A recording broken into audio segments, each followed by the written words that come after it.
Los peones que trabajan juntos pueden tener una fuerza imparable. Una de las formaciones de peones más poderosas es la cadena de peones. Una cadena de peones es un grupo de peones situados en la misma diagonal, donde cada peón protege diagonalmente al siguiente. Llamamos a esta línea de peones cadena de peones, porque unidos forman un conjunto. Mira la poderosa cadena de peones de las blancas en esta posición, comenzando por A2 y subiendo por el tablero hasta D5. Es muy difícil atacar esos peones, ya que la única debilidad en una cadena de peones está en su base, el único peón que no queda protegido por otro, en este caso, el peón de A2. Observa que esos peones controlan casillas claves, siendo difícil para el alfil de casillas blancas del negro encontrar buenas casillas. Cuando una cadena de peones comienza a moverse, presta atención. En esta posición fíjate cómo esos peones escalan el tablero protegiéndose alternativamente entre sí. Tras B5, rey B7, D7. Las blancas amenazan ya promocionar su peón en dama en la siguiente jugada. Las negras lo previenen con rey C7. Y ahora las blancas juegan C6, protegiendo el peón de D7 y la cadena de peones avanza. Tras rey D8, las blancas juegan B6. La cadena de peones móvil avanza empujando al rey negro a la última fila. Tras rey E7, B7, las negras no pueden evitar que las blancas promocionen el peón en dama en la siguiente jugada. Tras rey D8, B8 dama, jaque, el rey negro no puede hacer nada contra la cadena de peones móviles. No subestimes la fuerza de una cadena de peones. Incluso dos peones conectados como cadena de peones puede superar a una pieza tan fuerte como una torre. En esta posición las negras atacan el peón de B7 con torre B8. ¿Está el peón blanco condenado? No si las blancas juegan a 6, formando una cadena de peones que superará a la torre negra.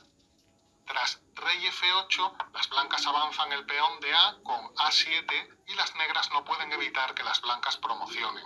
Echemos un vistazo a dos opciones. Si las negras capturan el peón de B7 con torre por B7, las blancas sencillamente coronan dama atacando rey y torre con A8 igual a dama. ¿Qué hay si las negras no capturan el peón de B7 pero llevan la torre al lugar seguro con torre de 8? Ahora las blancas avanzan uno de sus peones convirtiéndolo en dama, digamos B8 dama. Tras torre por B8, el segundo peón blanco retoma la torre y promociona en dama con A por B8 dama. Dos poderosos peones arrollan a la torre negra. ¿Qué ocurre cuando ambos bandos tienen cadenas de peones? Veamos esta posición. Las blancas tienen una sana cadena de peones de F4 a G5 y H6. Las negras tienen una cadena de peones de H7 a G6 y F5. ¿Cómo puede cada bando atacar estas fuertes cadenas de peones? Recuerda, el punto más débil de la cadena de peones es el primer peón de la cadena, conocido como la base de la cadena de peones. Ya que la base no está protegida por un peón, este es el objetivo de ataque. Observa que la base de la cadena de peones blancos es F4, defendido por su rey. La base de la cadena de peones negros, H7, no tiene protección alguna, así que las blancas juegan alfil G8. Las negras no tienen manera de evitar que el alfil blanco capture todos los peones negros.